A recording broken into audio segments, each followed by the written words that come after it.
ആദാസുരവധം. തന്റെ സഹോദരൻ ഭഗടാസുരന്റെ മരണവിവരം അറിഞ്ഞ് ആദാസുരൻ കോപം കൊണ്ട് ജ്വലിച്ചു.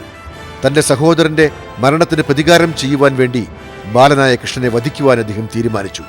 ഒരു ദിവസം ആദാസുരൻ കൃഷ്ണനും ബലരാമനും മറ്റു ഗോപാലകരും കാലികളെ മേയ്ക്കുന്ന സ്ഥലത്തേക്കെത്തി. ഗോപാലകർ പശുക്കളെ മേയ്ക്കുവാൻ വിട്ടിട്ട് കളിക്കുകയായിരുന്നു. ആദാസുരൻ ഒരു വിഷസർപ്പത്തിന്റെ രൂപം കൈക്കൊണ്ടു. അസുരൻ തന്റെ വായ ഗുഹ പോലെ തുറന്നു. കൂടാതെ തല ആകാശത്തോളം വലുതാക്കി കാട്ടിലെ വഴിയിൽ കിടന്നു. കൂടാതെ തന്റെ നീണ്ട നാവ് വഴിയിലേക്ക് നീട്ടിവെച്ചു. അതൊരു ചുവന്ന വഴി പോലെ തോന്നിച്ചു. ഇതറിയാതെ കുട്ടികൾ കളിച്ച് ആദാസുരന്റെ അടുത്തെത്തി. കുറച്ചു സമയത്തിനകം കുട്ടികൾ ആദാസുരന്റെ ഗുഹ പോലെയുള്ള വായിൽ കയറി. ആദാസുരൻ കൃഷ്ണനെ പ്രതീക്ഷിച്ചു കിടന്നു. കുറച്ചു സമയത്തിനകം കൃഷ്ണനും ബലരാമനും ആദാസുരന്റെ അടുത്തെത്തി. അവരും കുട്ടികളെപ്പോലെ ആദാസുരന്റെ വായിൽ കയറി. ആ സമയത്ത് ആദാസുരൻ വായ അടയ്ക്കുവാൻ തീരുമാനിച്ചു. പക്ഷേ അതിനു മുൻപ് കൃഷ്ണൻ അസുരന്റെ ചതി മനസ്സിലാക്കി.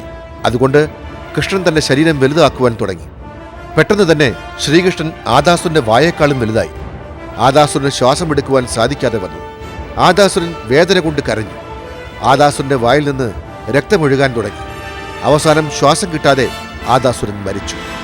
അപ്പോഴും സർപ്പത്തിന്റെ വായ ഗുഹ പോലെ തുറന്നിരുന്നു. അകത്തുപോയ കുട്ടികളെല്ലാം രാക്ഷസന്റെ വായിൽ നിന്നും പുറത്തു വന്നു.